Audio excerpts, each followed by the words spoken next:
சாக்கோட்டை அன்பழகன், அவர் 3 முறையாக இருக்கிறார். உள்ளூர்ல அவர் ஒன்றும் செய்யல.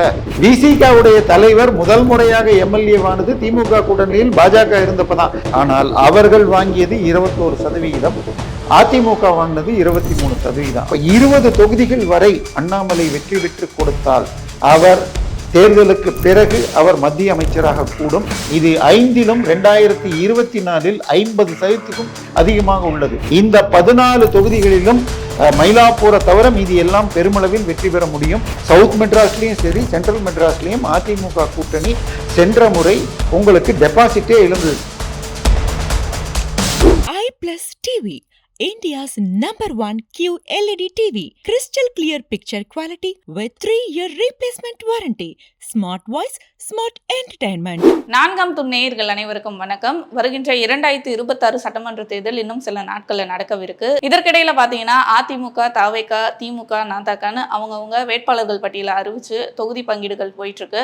பாஜகவுக்கு இந்த முறை ஒதுக்கப்பட்டிருக்க 27 தொகுதிகளில் எந்தெந்த தொகுதிகளில் பாஜக வலிமையாக இருக்கு, எந்தெந்த தொகுதிகளில் வலுவிழந்திருக்கு அப்படின்றத பார்ப்போம். போன தேர்தலில் பார்த்தீங்கன்னா 2021 21 சீட்டு பெற்றிருந்தாங்க. இந்த முறை 27. அந்த 21 சீட்டில் 4 சீட்டு வந்து பாஜக ஜெயிச்சிருந்தாங்க.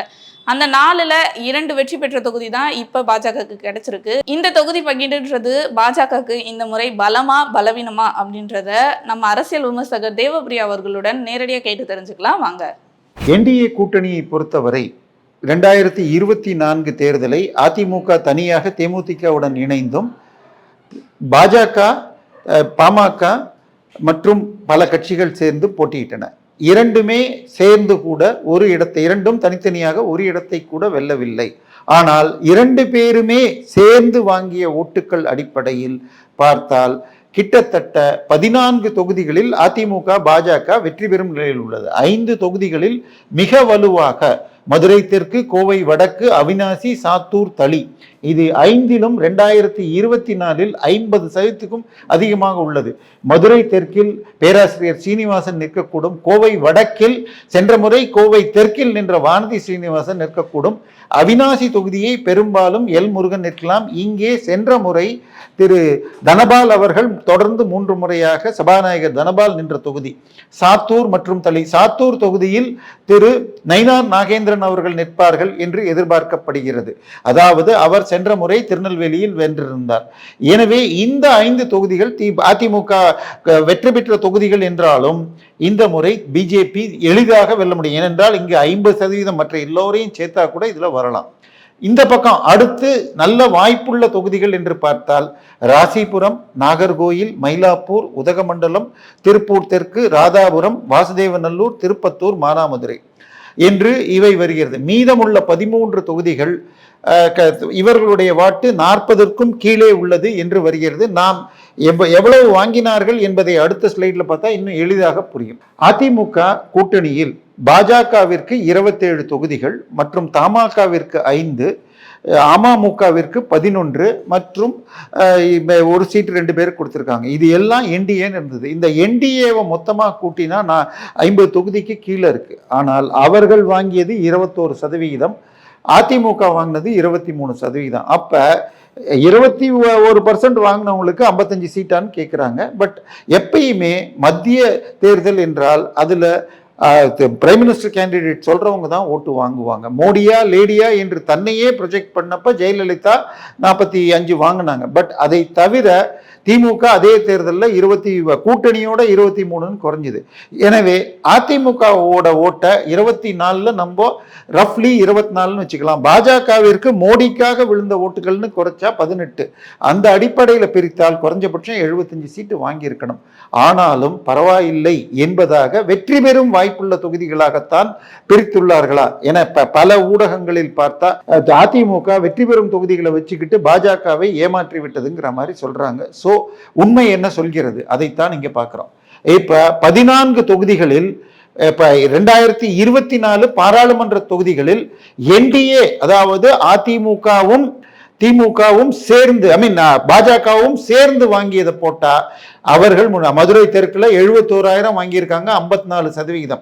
சோ இந்த தொகுதி கண்டிப்பாக வெற்றி பெற முடியும். கோவை வடக்கு, அவிநாசி, சாத்தூர், தளி, இது 3லையும் பார்த்தீங்கன்னா 50%. நாகர்கோயிலை பொறுத்தவரை எப்பொழுதுமே உங்களுக்கு பாஜகவிற்கு வாய்ப்புள்ள தொகுதி திரு எம்.ஆர். காந்தி நின்ற தொகுதி. ஸோ அங்கேயும் 49% இருக்கு. மயிலாப்பூர் தொகுதியை பொறுத்த வரைக்கும் இதுல நல்ல முறையில் காட்டினாலும் தொகுதி அவ்வளவு எளிதாக இருக்காது. ஆனாலும் போட்டியிட்டால் வெற்றி பெறலாம். அங்க யார் கேண்டிடேட்னு பார்க்கணும். திருப்பூர் தெற்கு எளிதான தொகுதி. ராதாபுரம் திரு அப்பாவு தொகுதி, அதுவும் வெற்றி பெறலாம். வாசுதேவநல்லூர் சற்றே கடினம், ஆனால் வெற்றி பெறலாம். திருப்பத்தூர், உதகமண்டலம், மானாமதுரை, இது எல்லாமே எளிதான சீட்டுகள். இந்த 14ல் என்னை பொறுத்தவரை பாஜக 12 சீட்டுகளை எளிதாகவும் 1-2 சீட்டுகளை கொஞ்சம் முனைந்தால் வெற்றி பெறலாம். ஸோ 14 சீட்டு, போன முறை 4லிருந்து 12 சீட்டு, மீதமுள்ள 13 தொகுதிகள். இதுல அவங்களுடைய ஓட்டு குறைஞ்ச விஷயம். அதுல பாத்தீங்கன்னா ஆவடி கிட்டத்தட்ட 50,000 டிஃபரன்ஸ் இருக்கு மேலேயே. இதுல வெற்றி பெறணும் என்றால் கஷ்டம். பட் நாசர் அவர்கள் அங்க வேட்பாளர் என்ற போது கொஞ்சம் அவருக்கு எதிர்ப்பலை இருக்கிறது.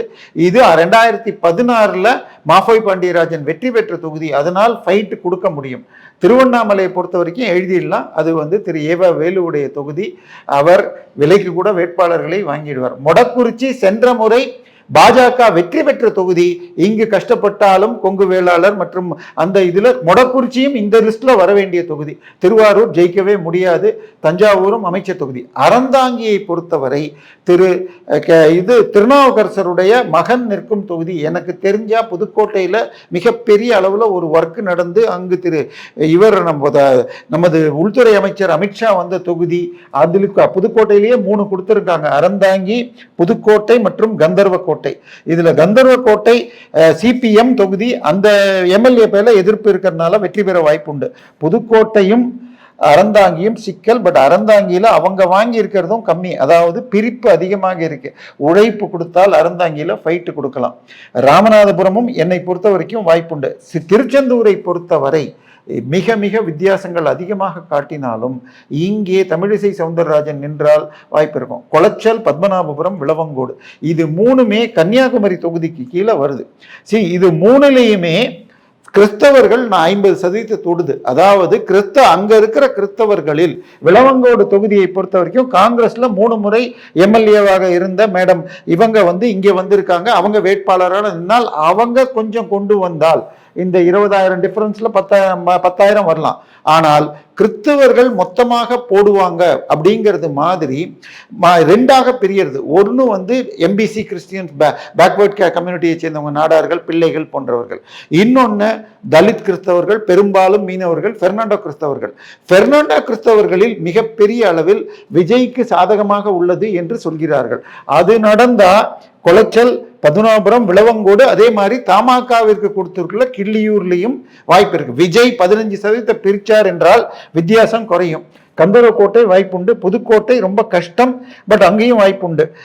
ஸோ இதுதான் நிலைமை. என்னை பொறுத்த வரைக்கும் இந்த 27ல் பாஜக 15ஐ முனைப்போடு போட்டியிட்டால் வெற்றி பெற முடியும். 1-2 அதிகமாக கூட வரலாம். ஸோ 16 தொகுதிகள் வரை பாஜக வெற்றி பெறலாம். கூட்டணிக்கு கொடுத்ததை எடுத்தீங்கன்னா தமாகவுக்கு கொடுத்ததுல 3 அமைச்சர்கள் தொகுதி. ஈரோடு யுவராஜ் அந்த கட்சியுடைய தலைவர்கள்ல ஒருவர், அவருக்காக கேட்டு வாங்கியிருக்காங்க. பட் அங்க அமைச்சர் முத்துசாமி தொகுதி. அடுத்தது இவங்க தொகுதி கொடுத்திருக்காங்க. இன்னொரு அமைச்சர் காந்தி ராணிப்பேட் கொடுத்திருக்காங்க. 3வது இன்னொன்னு கொளச்சல் இதுல கொடுத்திருக்காங்க. மேலும் 2 தொகுதிகள் கொடுத்திருக்காங்க. அதுல கும்பகோணம் கொடுத்திருக்காங்க. கும்பகோணத்தில் தற்போதைய எம்எல்ஏவாக திமுகவில் இருப்பவர் சாக்கோட்டை அன்பழகன். அவர் 3 முறையாக இருக்கிறார். உள்ளூர்ல அவர் ஒன்றும் செய்யல அப்படிங்கிற ஒரு நிலை இருக்கிறது.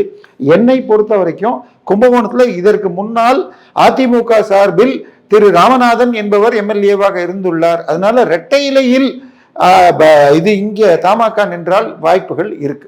ஸோ அதுக்கு அடுத்தது பார்த்தீங்கன்னு சொன்னால் இது ஃபார்வர்ட் பிளாக்ல இருந்து திருமுருகன் அவர் வெற்றி பெறும் தொகுதியை எடுத்திருக்கலாம். ஸோ இப்போ 20 தொகுதிகள் வரை அண்ணாமலை வெற்றி பெற்று கொடுத்தால் அவர் தேர்தலுக்கு பிறகு அவர் மத்திய அமைச்சராக கூடும். அவர் பிரைம் மினிஸ்டர் ஆபீஸ்ல இணையமைச்சர் என்று கொடுத்தால் அவருக்கு கீழே உள்துறை வந்ததென்றால் சிபிஐ, இடி போன்றவைகள் கூட அவர் கீழே வரும். எனவே அவர் ஒரு முக்கிய பொறுப்பு எடுத்துக்கணும். இல்லை ஆல்டர்னேட் என்றால் அண்ணாமலை அவர்களுக்கு கட்சியில் துணை பொதுச் செயலாளர் பதவின்னா அவருக்கு கீழே வரும். ஏன்னா அவர் ஏன் நிக்கல, இது ஒரு பிரச்சனையா கொண்டு போறாங்க. அவர் வெற்றி பெற்றால், இப்ப ஒரு இன்றைக்கு உள்ள சூழ்நிலையில் நம்ம கருத்து கணிப்புகள் எல்லாமே அதிமுக பாஜக சேர்ந்து 125 130 எடுக்கும்னா கூட்டணி ஆட்சி வருது. அப்ப இங்க இதுல இவர் திரு எல்முருகன் நிக்கிறார் அவினாசியில, அப்ப சாத்தூர்ல இவர் இருக்காரு, அவங்க 2 பேர் அமைச்சர் ஆகலாம். மேலும் கூட 4 அமைச்சர்கள்ல ஒருவர் என்பதை விட இவர் இபிஎஸ் இவங்களுக்கு போல ஒரு நிலையில் இருக்கும் அண்ணாமலை இன்னொருவர் மந்திரி சபையில் இருக்கிறத விட அவர் மத்தியில் அமைச்சராகவோ அல்லது மாநில தலைவர் போன்ற பொறுப்பை ஏற்று கட்சியை வளர்க்கணும்.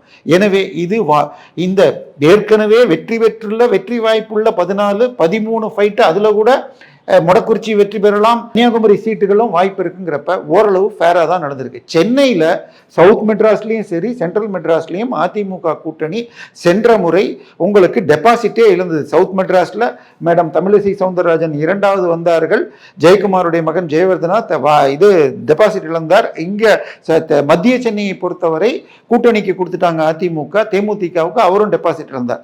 இதுல சீட்டு கொடுத்துருக்கணும், அங்கே ஒன்னே ஆவடி கொடுத்துருக்காங்க, இந்த பக்கம் மயிலாப்பூர் கொடுத்திருக்காங்க. மயிலாப்பூரை பொறுத்த வரைக்கும் நடைமுறையில் அதில் பிராமணர்கள் அதிகம்னு இருக்கு, பிராமணர்கள் 5% தான், அதில் மற்றவர்கள் தான் அதிகம். படித்தவர்கள் மத்தியில் பாஜக பிரபலமானதுன்னு சொல்லலாம். பாஜக தாமரை நின்னதுனாலேயே பல தொகுதிகளில் வாய்ப்பு கம்மின்னு சில திமுக ஊப்பிகள் பேசுறாங்க. தாமரை 2014 தேர்தலிலேயே 7 சீட்ல தாமரை வாங்கிய ஓட்டை விட கம்மியாகத்தான் பாமகவும் 9 சீட்லையும் கேப்டன் அவர்கள் கட்சி 11 சீட்லையும் வாங்கினாங்க. ஸோ அவர்களுக்கென்று மரியாதை எல்லா நேரத்திலையும் இருக்கு. 98 தேர்தலில் அதிமுகவுடனும் 99 தேர்தலில் திமுகவுடனே கூட்டணியில 30க்கும் மேற்பட்ட சீட்டுகளை ஜெயிக்கிறதுக்கு அதிமுக இருக்கு.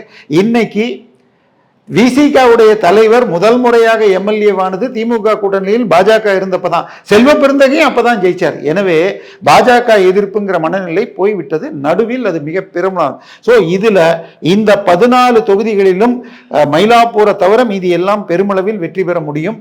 இந்த பக்கம் மொடக்குறிச்சி எங்கே கொண்டு வந்துட்டீங்கன்னா அதை தாண்டி 3 கன்னியாகுமரி தொகுதிகள் மற்றும் இன்னும் 1-2 கூட இங்க வாய்ப்பு இருக்கிறது. எனவே 15 18 தொகுதிகள் உழைக்கணும். ஏன்னா மக்கள்கிட்ட நீங்க கேமராவை எடுத்துட்டு போய் கேட்டீங்கன்னா இந்த ஆட்சியின் மேல் இது தொடரணுமா என்ற கேள்வியை கேட்டால், அதிலும் ரூரல் தொகுதிகளில் மிகப்பெரிய எதிர்ப்பு இருக்கிறது. பெண்கள் பாதுகாப்பு, சட்டம் ஒழுங்கு, விவசாயிகள் குண்டர் சட்டத்தில் கைது பண்ணதுன்னு பல விஷயங்கள் இருக்கு.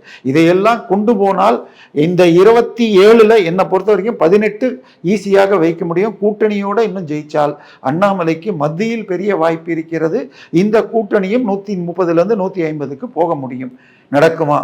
உழைப்பை கொடுக்கணும். அடுத்த 4 வாரமும் உறங்காது உழைக்க வேண்டும்னு நேற்றுக்கு திமுகல முதல்வர் ஸ்டாலின் சொன்னதாக தமிழ் இந்துல இருந்தது.